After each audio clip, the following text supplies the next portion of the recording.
al Señor. Gracias, Padre, en este día por todos los que están aquí presentes e incluso por los que no están y nos están viendo desde sus casas.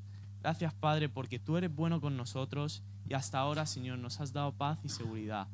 Ayuda, Señor, a pasar por esas situaciones difíciles que a veces afrontamos y, Señor, también a que este mensaje pueda llegar y tocar el corazón de cada uno de los que están aquí. Gracias, Padre, por tu fidelidad. En nombre de Jesús. Amén. Hoy estamos con la prédica Esfuérzate y sé valiente, porque a veces nos pasa que nos cortamos a la hora de ir y cumplir nuestros objetivos como cristianos. Y hoy vamos a ver un gran ejemplo en la Biblia. Es nadie más ni nadie menos que Pablo, un seguidor de Cristo que antes de ser seguidor, creo que todos sabemos lo que él hacía. Él iba, perseguía, mataba, violaba. Esas eran las cosas que describían a Pablo antes de que Cristo pudiese transformar su vida. Y aunque nosotros a lo mejor no hayamos tenido un pasado como el de Pablo, cada uno de nosotros algún día tuvo ese mal tiempo, ese momento en el que obviamente lo que hacía sabía que no estaba agradando a Dios. Entonces, cuando yo empecé a experimentar el amor de Dios, es cuando me di cuenta de lo mal que estaba haciendo las cosas, porque no solo era el hecho de no agradar a Dios en lo que hacía, sino que tampoco me estaba ayudando a mí a mejorar y me estaba poniendo impedimentos a mí mismo para ser mejor persona cara a los demás y cara a lo que yo hago, a lo que es mi profesión, mis estudios, lo que en un futuro trabajo. Entonces, cuando experimentas el amor de Cristo, realmente sientes esa paz que Jesús dijo que tendríamos en medio de toda la aflicción. Hoy, si abrimos nuestras Biblias por 2 de Timoteo, capítulo 4, versículos 7 y 8, cuando vemos que Pablo se iba a despedir ya de la iglesia, de todos los que había conocido durante un periodo de tiempo, Pablo nos dejó unas palabras bastante bonitas. Dice: he peleado la buena batalla, he terminado la carrera y he permanecido fiel. Ahora me espera el premio, la corona de justicia que el Señor, el juez justo, me dará el día de su regreso. Y el premio no es solo para mí, sino para todos los que esperamos con anhelo su venida. Como veis, el final es un nuevo principio, pero actualmente nosotros no sabemos qué hay más allá de la muerte. Y es una de las dudas que plantea la filosofía. Este año ya con las clases de filosofía realmente esas preguntas al final te las haces. Te preguntas realmente cuál es el sentido de la vida, si lo que hago está bien, cuál es la mejor manera de lidiar con un problema. Pero Pablo aquí menciona una batalla, una carrera, que ya él ha acabado, porque él sabía que su final se acercaba. Y tal vez no solo se refería a la vida como tal, sino a todos los problemas que hay en ella. Entonces, como veis, también otra cosa que me impacta de este versículo es el hecho de que él dice que ha sido fiel y que la corona de justicia que se la va a dar mismo Dios, no solo se la va a dar a él, sino a todos los que esperamos con anhelo su venida. O sea, no lo decía egoístamente, sino también cara a los demás. También vamos a ver en Hechos capítulo 20, versículos del 17 al 38, vamos a ir desarrollándolo poco a poco, que dice: cuando llegaron, Pablo declaró: ustedes saben que desde el día que pisé la provincia de Asia hasta ahora, he hecho el trabajo del Señor con humildad y con muchas lágrimas.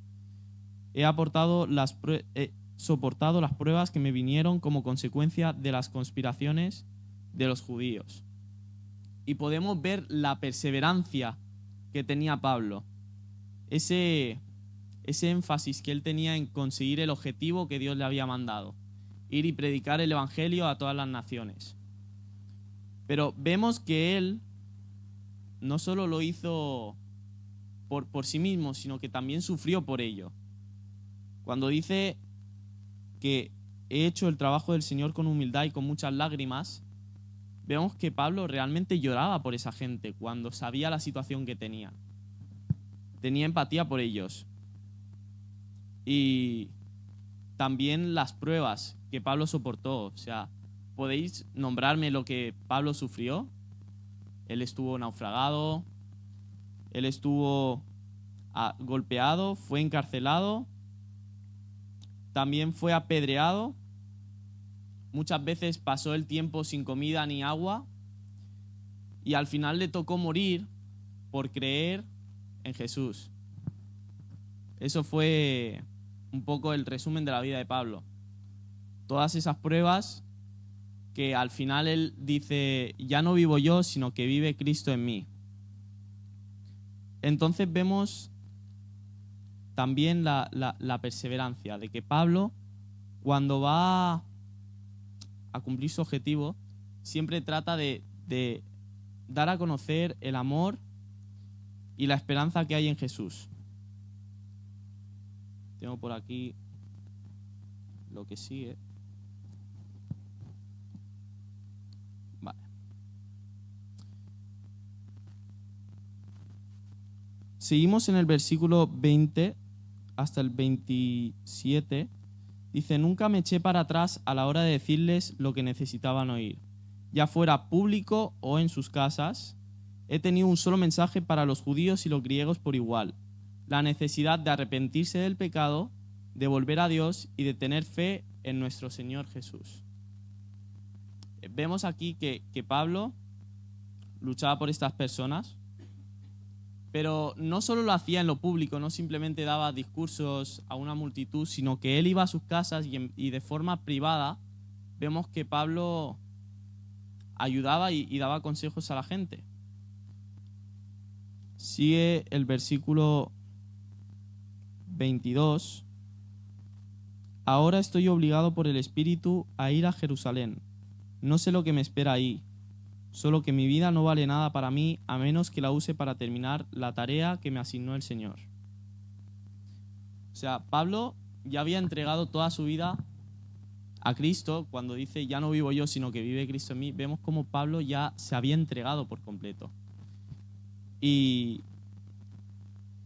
aún sin saber lo que le esperaba, sabiendo, porque en el mismo, un par de capítulos más adelante, vamos a ver que Pablo va a ser encarcelado, va a ser maltratado, hasta finalmente ser asesinado. Pero vemos que Pablo ya sabía que ese era el último adiós que le daba a sus seres queridos. Y ahora sé que ninguno de ustedes, versículo 25, sé que ninguno de ustedes a quienes les he predicado del reino volverá a verme. Declaro hoy que he sido fiel, y si alguno sufre la muerte eterna no será mi culpa, porque no me eché para atrás a la hora de declarar todo lo que Dios quiere que ustedes sepan. Vemos cómo Pablo realmente tenía esa constancia de enseñar lo que Dios quería para cada uno, cuál era el plan de Dios para todos nosotros. Eso incluso nos marca hoy en día, seguimos viendo lo que Pablo hizo y lo tomamos como ejemplo, porque Pablo era una persona que cuando veía algo mal le gustaba corregirlo, pero a las malas, era muy explosivo.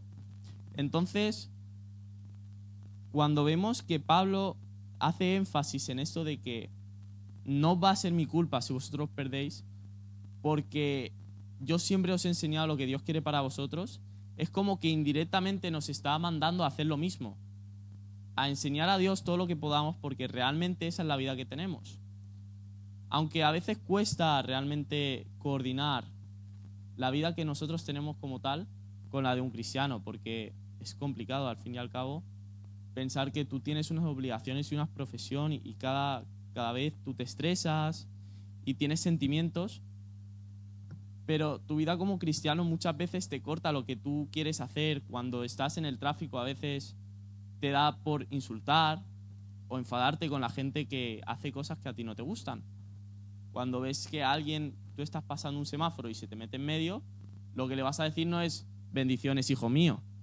Tú seguramente te va a salir esas palabras de rencor, de que esa persona lo ha hecho mal y podría haber causado un accidente si hubiera estado aún más despistado de lo que estaba al meterse en medio del carril. Entonces, sí que es cierto que nos cuesta coordinar esta vida que nosotros tenemos. Incluso a mí siempre me ha costado el hecho de poder decirle a alguien que yo voy a una iglesia, que yo creo en Dios. Me cuesta el hecho de pensar que alguien va a entender que yo sigo a Cristo, que yo oro, que yo hago cosas por Él. Y la verdad es que duele pensar que estás viviendo una doble vida, porque a mí me pasó vivir en la iglesia soy una persona y luego en mi casa, con mis amigos, en la escuela soy otra, diferente. Y empiezas a sentir culpabilidad, porque al fin y al cabo eso es lo que el enemigo quiere. Siempre quiere traerte a estar mal, a estar depresivo, a estar flojo. Y duele mucho cuando piensas que no estás haciendo las cosas correctamente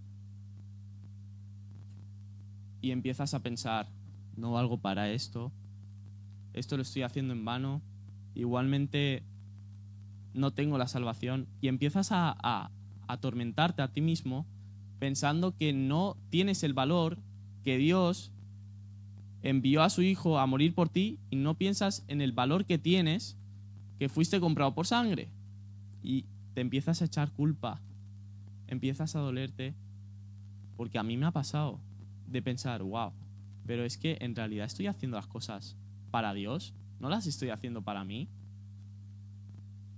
Entonces, tenemos que pensar a veces cómo podemos mejorar, cómo podemos ser mejores personas, porque al fin y al cabo eso es lo que reflejamos a los demás. Cuando yo voy al instituto, si yo empiezo a hablar cosas feas, digamos, empezamos a hablar de chicas entre amigos, empezamos a insultar a uno que nos ha mirado mal, yo no estoy demostrando en ese momento que yo amo a Cristo y que quiero amar al prójimo y hacerlo bien por los demás. Yo estoy demostrando que a mí me importa yo, como mucho mi amigo, y como él me falle, se va a montar algo feo ahí, porque como él me falle, al final él se va a volver como el que nos ha mirado mal. Vamos a empezar a hablar mal, nos vamos a distanciar, y a veces eso nos pasa porque no tenemos esa convicción de nosotros estar firmes en una identidad. Yo he tenido muchas dudas respecto a mi identidad. ¿Qué era lo que Dios quería para mí? ¿Qué era lo que yo reflejaba al resto? Porque son realmente caminos muy opuestos. Lo que el mundo quiere a lo que Dios quiere. Y pensar lo que se enseña ahora en las escuelas, que venga una persona a decirte qué es lo que debes hacer, a temas bastante delicados. Ahora mismo el tema del el amor, por así decir, por no decir el sexo, está en las escuelas demasiado bien visto. No sé, siempre dan una charla de cómo hacer las cosas, que está bien ser un árbol, que está bien ir con 3 personas a la vez, y una persona que no solo tiene cabeza, sino que ha escuchado cuál es la verdad, cuál es el propósito que Dios tiene para sí misma, ve que otro le dice, no, es que si tú te sientes una escoba, ¿por qué no? Es que no es que no lo hayas pensado, es que los demás te están diciendo que no y te lo han inculcado desde pequeño, y tú ahora piensas que tienes que ser un hombre simplemente porque hayas nacido como un hombre. Y tú te quedas así. ¿Y ahora qué hago? Le digo la verdad a esta señora porque sabéis que ahora decir la verdad al parecer es ilegal. Y te quedas pensando, vale, le digo esto a la profesora, convenzco luego cuando ella se vaya al resto de que eso no es así, o me lo quedo para mí mismo. Realmente lo que el mundo quiere para nosotros ahora es complicado nosotros poder aceptarlo, porque sabemos que en el fondo eso está mal. Sabes que en el fondo si tú te sientes una escoba y eres un hombre, no puedes ser una escoba. No sé si alguno lo pensará. Pero realmente es, como decía Pablo, va con lágrimas a los pueblos para enseñar de Dios porque sabe el sufrimiento, sabe lo que hay ahí, lo que le están enseñando a las personas y se compadece y siente ese dolor de que la gente le está diciendo cosas absurdas y se lo están vendiendo como si fuese normal. Y nos toca vivir en un mundo donde cada vez decir que Cristo es mi Salvador y decir que yo quiero ser una buena persona, al final el único malo eres tú. Y yo quiero ser la mejor persona y yo quiero ayudar a los demás, pero resulta que para el que está afuera yo soy un fanático religioso y lo único que quiero es lavarle el cerebro a mis amigos y decirle que no, que hay una salvación, hay un cielo y un infierno y que tenemos que entregar nuestra vida porque eso es nuestro propósito en la vida. Y cuando yo vi esa realidad de que vas a un sitio, quieres decir que eres cristiano y sabes lo que te van a decir, te duele y de verdad piensas, oye, ¿y lo digo o no lo digo? Yo digo que sigo a Cristo, que lo he aceptado como Salvador y que es la mejor decisión que he tomado en mi vida porque desde mi experiencia puedo decir que me ha ido mejor desde que estoy en Cristo. Porque, vamos a ver, yo veo a una persona que está perdiendo la cabeza porque he conocido personas así, que están perdiendo la cabeza porque sus situaciones son difíciles, pero le vas a hablar de Cristo que es, tú eres el ejemplo y ellos te dicen, no. O sea, tú tienes el ejemplo en tu vida y ellos te vienen a decir a ti que lo que estás viviendo no es verdad. Y ellos, que están viviendo una realidad cruda, amarga y fea, te dicen, es que no sabes lo malo que hay en el mundo. Pero vamos a ver, ¿por qué tengo que verlo? Yo prefiero quedarme en lo bueno, saber que hay cosas malas y evitarlas, porque es importante saber que no todo es perfecto, que aquí, si tú te vas... un día hablé con el pastor Rush de Rush Creek. Él me preguntó por la sociedad de aquí, de los jóvenes y tal. Yo dije, pues, no sé, la verdad es que aquí los jóvenes lo que tienen por costumbre es, a partir de entre los 14 a los 16 años, un fin de se van de amigos, compran un par de botellas y empiezan a darle ahí a las botellas hasta que se acaben. Y le ponen azúcar y tal. Y en la mañana siguiente se sienten muy mal. Después de unos años están depresivos, algunos acaban en el alcoholismo. Y pues bueno, un pequeño resumen de lo que hay aquí. Y dice, madre mía, ahí es lo mismo. Y encima, por encima están las armas permitidas en Estados Unidos. De uno decir, no solo que tienen esa posibilidad los jóvenes de hoy en día de drogarse y hacerse mal a sí mismos, sino que lo ven bien y por encima ahí tienen armas que un día a uno se le va a la cabeza, entra al culto así como cualquier otro día y si no hay una seguridad que lo revise, empieza a matar aquí a todo el mundo. Entonces, tenemos que pensar, el mundo es esto y yo soy este tipo de persona. Yo digo, Cristo es genial. Con él he aprendido a querer a los demás, a ser menos egoísta. Y viene uno y te dice, no. Y de verdad que te sientes dolido en ese momento de, Dios mío, esto es lo que tuvo que vivir Jesús cuando estaba en los que se supone que estudiaban la ley y ellos empezaban a decirle que era un calumniador que venía en nombre del diablo. Jesús no sé cómo se lo tomó, no sé el tipo de estrés que él tenía día a día, porque la Biblia no te va a especificar todo de la vida de Jesús, pero pienso que para él también era complicado lidiar con que las personas que él amaba le tiraban piedras, le murmuraban delante de ellos, porque en la Biblia sí que pone que ellos empezaban a murmurar y Jesús lo sabía, Jesús sabía que lo iban a traicionar y él lidiaba con todo eso. Por eso es que Jesús es nuestro ejemplo a seguir y es la persona que nosotros tanto aspiramos a ser, porque él sabía que todo el mundo que estaba ahí estaba murmurando mal de él, estaba empezando a hablar mal de este es un calumniador, este blasfema contra Dios, y él seguía tranquilo, él no perdía esa paz. Por eso es que Pablo dice, seguid a Jesús con la misma pasión que yo he tenido. El único ejemplo que él da, no pone ejemplo de los milagros que él hacía, porque él hizo muchos milagros, no puso el ejemplo de todo lo que llegó a conseguir. Él dijo, si queréis tomar un ejemplo de mi vida, id y perseguid a Jesús como yo lo hice. Cambiad vuestras vidas, transformaros, sed mejores. Porque eso es lo que Dios quiere para nosotros, que nosotros seamos mejores y que impulsemos a los demás a ser mejores. Actualmente Pablo sigue formando parte de nuestras decisiones. De vez en cuando pensamos, madre mía, Pablo iba de pueblo en pueblo predicando el evangelio y yo estoy en la misma iglesia de hace 2 años y me estoy peleando con un hermano por una arepa.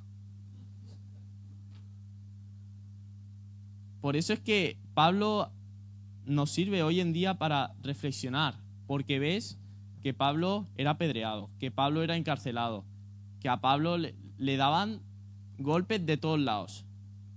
Un día hablé con el pastor y me dijo, oye, no sé si sabes, pero Pablo de tanto apedreamiento la cara se le quedó deformada. Y él aún así seguía en Cristo. ¿Qué podía tener ese Cristo que hiciese que una persona estuviese dispuesta a dar la vida por los demás? Era el amor a Dios. Era ese amor que tenemos cuando empezamos a descubrir que Dios es bueno con nosotros y que nosotros tenemos que compartirlo. El amar a Dios, amar lo que Él nos da, empezar a agradecer, es lo que nos va a hacer que cuando una persona de fuera venga con sus problemas, tú puedas ayudarla. Porque no vas a pensar en ti, vas a pensar en los demás. Ahí vas a sufrir por otros. Pero es que si no sufres, es como si no estuvieses haciendo algo bien. Porque nunca vas a tener a alguien que piense 100% igual que tú, ni tampoco vas a tener a alguien siempre que hable bien de ti. Muchas veces vas a tener a alguien, más bien, que hable mal de ti, y muchas veces vas a tener a alguien que piense al revés que tú. Y te va a tocar contradecirle. Y vas a sentir dolor por esa persona porque tú piensas cuál es tu verdad, tú piensas cuál es su verdad. Cuando las comparas, por tu experiencia tú sabes que se vive mejor tu verdad. Seguir a Cristo, ir a la iglesia, predicar el evangelio, amar a los demás. Y otra persona es al revés, es egoísta, es mala, no tiene amor por los que están a su alrededor y aún así te dice a ti cómo tienes que vivir tu vida. Ese es el mundo que vivimos hoy en día. Pero nosotros tenemos que ser ejemplo. Y somos el ejemplo de nuestra identidad. Cuando tenemos esa integridad en Cristo, formamos una identidad. Porque cuando Jesús fue tentado por el diablo, que lo hemos visto las 2 últimas prédicas, hemos visto que Jesús fue tentado, le dijo el diablo, si tú eres el Hijo de Dios, convierte estas piedras en pan. Tírate del templo o póstrate ante mí, adora y todo esto será tuyo.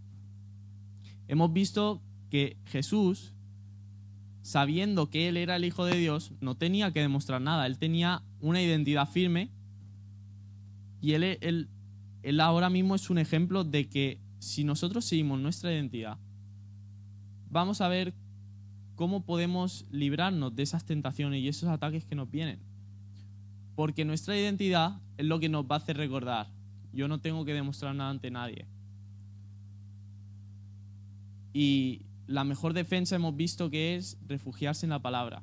Por eso es importante leer, porque por mucho que tú vengas aquí, no te vas a memorizar la Biblia, te vas a memorizar Juan 3:16, que es lo que más se repite, y alguna cosita más, pero tú aquí no vas a aprender de la Biblia igual que si tú empiezas a orar a Dios y empiezas a clamar por sabiduría. No vas a entender el amor de Dios si tú no sabes cómo Él se movía antes, en lo que está documentado en este libro. Entonces, yo empecé a pensar que si yo empezaba a ser una mejor versión de mí mismo, si en vez de buscar no pecar, buscaba acercarme más a Dios, iba a empezar a dejar de pecar. Era eso lo que fallaba, que buscando ser perfecto, te das cuenta que eras imperfecto, pero buscando ser mejor, empezabas a perfeccionarte.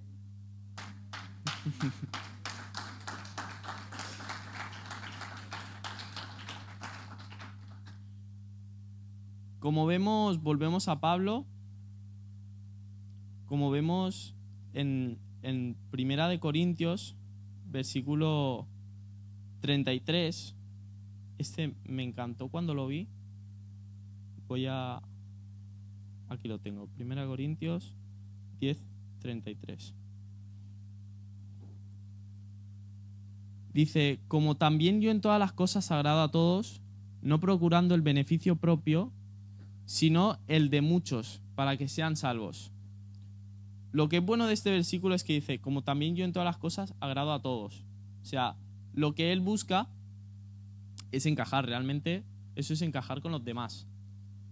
Pero, ¿qué dice que hace? No hago solo lo que es mejor para mí. No intenta encajar con los demás por sus logros o por lo que él es capaz de hacer, sino intenta conectar con la gente para que sean salvos. Empieza como a cambiar la forma de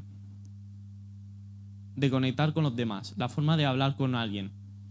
Pablo dice que lo que hace no es para sí mismo, no empieza a ser egoísta, no empieza a tomarse a él como ejemplo, no se empieza a exaltarse a sí mismo, sino que cuando habla, su mensaje siempre ha sido el mismo, tanto para judíos como griegos.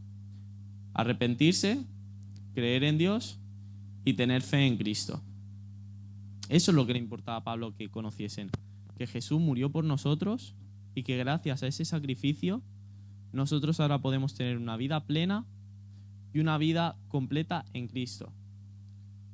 Por eso todo lo podemos en Cristo que nos fortalece. Porque cuando nosotros tenemos esa fe en Jesús, podemos hacer cosas increíbles. Si nosotros no pensamos porque nos limitamos a nosotros mismos, empezamos a ponernos esas limitaciones de que ya no hay milagros. Empezamos a dejar de guardar esa fe. Y cuando dejas de guardar la fe en Cristo, empiezas a perder tu identidad, empiezas a perder tu integridad, porque al fin y al cabo eso es un proceso diario. La transformación es un proceso diario en el que te toca cada día fortalecer esa fe, fortalecer esa identidad y esa integridad en Cristo, porque así es como uno puede llegar a conectar y enseñarle a los demás.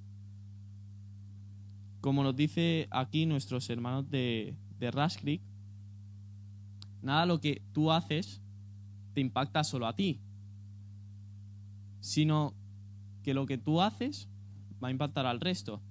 Por eso es que nosotros tenemos que buscar ser un buen ejemplo en fe, en habla, en sabiduría, perdón. ¿Sabéis ese versículo, no? Entonces, guardar la fe es importante para saber quiénes somos en Cristo, saber qué es lo que buscamos, a quién amamos, porque a veces se me ha llegado a olvidar el hecho de que Dios me ama. O sea, empiezo a pensar de que estoy haciendo las cosas de causa-recompensa. Si yo hago esto, Dios me va a dar. Y sin darte cuenta, lo que estás haciendo es que estás anulando el mensaje de gracia que Jesús te dio a ti desde que empezaste a creer en Él. No puedes ser capaz de comprender su gracia, ni la altura, ni la anchura de la misma. Y entonces es cuando te toca confiar únicamente en Jesús. Eso es lo único que tienes que tener. Y no hace falta adentrarse tanto en la materia de qué, cómo y qué es lo que hay que hacer exactamente. Simplemente tienes que tener fe. Pero para saber cómo confiar en Dios, es importante leer la Biblia. Para saber en qué estás depositando tu fe, o sea, en qué es lo que crees. Entonces, a veces nos toca pensar que lo que estamos haciendo no tiene que ser para nosotros. Tenemos que dejar ese orgullo, ese yo, y empezar a pensar por los demás. Porque lo que yo hago puede influir en las decisiones de la persona que está cerca a mí. También vemos,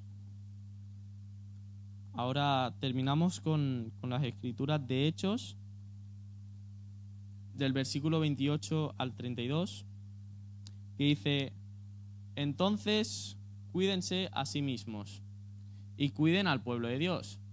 Alimenten y pastoreen al rebaño de Dios, su iglesia, comprada con su propia sangre, sobre quien el Espíritu los ha designado líderes. Sé que después de mi salida vendrán en medio de ustedes falsos maestros como lobos rapaces y no perdonarán al rebaño. Incluso algunos hombres de su propio grupo se levantarán y distorsionarán la verdad para poder juntar seguidores. Cuidado. Recuerden los 3 años que pasé con vosotros. De día y de noche mi constante atención, así como muchas lágrimas por cada uno de vosotros. Vemos cómo Pablo está poniendo atención y énfasis en que tenemos que cuidarnos los unos a los otros, cuidar el rebaño, cuidar la iglesia, cuidar prácticamente al que está cerca tuyo. Porque también una forma de fortalecer la fe es cuando empiezas a formar esa comunidad. O sea, la forma de tú poder también edificarte a ti mismo es a través de otro. Entonces, si lo que tú haces no solo te impacta a ti, tienes que buscar también el impacto de los otros hacia ti. Porque cuando tú consigas comparar esa mejor versión de ti mismo, esa versión mejor del pastor, del hijo, de Jesús, de Pablo, de tus amigos, tú puedes empezar a juntar características buenas de cada uno para poder dar los mejores consejos, dar la mejor lideración.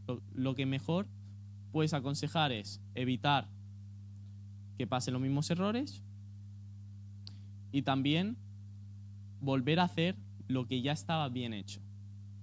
Lo importante es que los demás en un futuro puedan relevarnos a nosotros. Entonces, igual que Pablo ahora mismo nos sirve de ejemplo, tú a lo mejor no en la Biblia, no alguien te va a leer a ti, pero tal vez tú puedes ser un ejemplo para tu amigo y ese amigo puede ser un ejemplo para los demás y se empiezan a formar esas cadenas de buen ejemplo, esas cadenas de yo te ayudo, tú me ayudas y os empezáis a edificar entre todos y ahí es cuando se forma una comunidad bonita, cuando consigues que las personas puedan seguir tus pasos y que tus pasos sean correctos. Y donde tú has fallado, otro te ha corregido. Por eso es importante asistir a una iglesia y tener una comunidad, porque mientras que las acciones sean las correctas, las ideas sean las correctas, vas a tener esa posibilidad de ser mejor versión de ti mismo.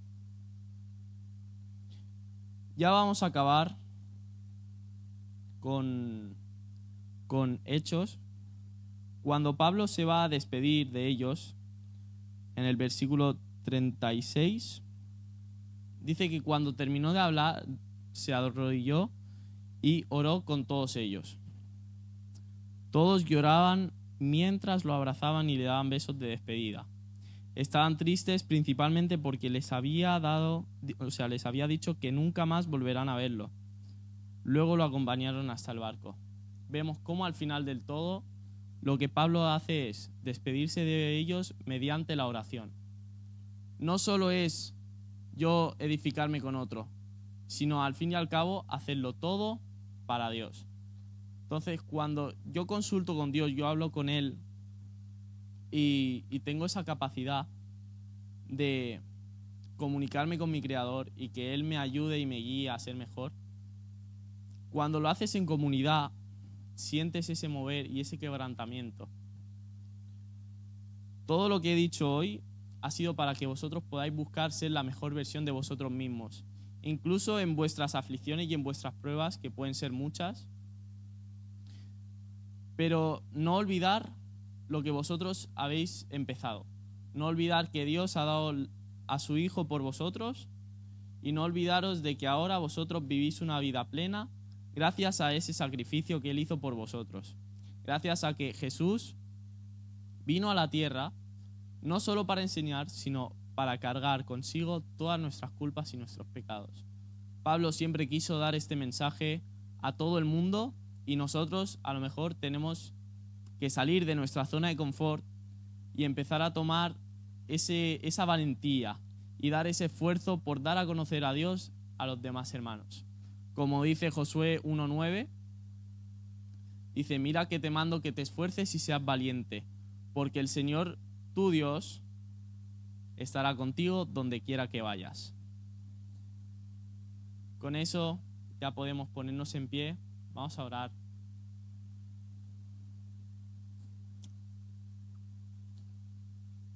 Porque la verdad es que Dios me ha ministrado mucho. En este mensaje yo he aprendido demasiado y son dudas que yo tenía desde hace un tiempo, y cuando empecé a leer este mensaje, sinceramente pude notar que Dios hablaba a mi corazón. Padre nuestro, te damos gracias en esta hora, porque gracias a ti hemos encontrado un propósito en común. Gracias a ti hemos encontrado algo en lo que aferrarnos, a tu Hijo Jesús, que mandaste a la cruz a morir por nosotros. Gracias, Señor, porque ese sacrificio que no solo dio Jesús, sino que también los que lo siguieron tomaron el mismo paso de sacrificarse por el Evangelio. Te doy gracias porque eso ahora nos sirve a nosotros de ejemplo, Señor, para ser mejores y tener esa misma dedicación y perseguir, como decía Pablo, con la misma pasión a ser igual que Jesús. Señor, no aspiramos nada más que llegar a que todo el mundo conozca tu obra y que tu obra pueda avanzar gracias a nosotros. Señor, glorifícate a través de nosotros para cumplir ese objetivo. Gracias, Señor, en esta mañana por todos los que están aquí, y muévete con poder, Señor. Sigue obrando en las vidas de cada uno, sanando dolencias, sanando dolores y enfermedades, y glorifícate, Padre, y ayúdanos a ser cada día mejores, a tener más sabiduría, a tener más de los frutos del Espíritu Santo, Señor. Toda la gloria y la honra a ti, Jesús. Amén.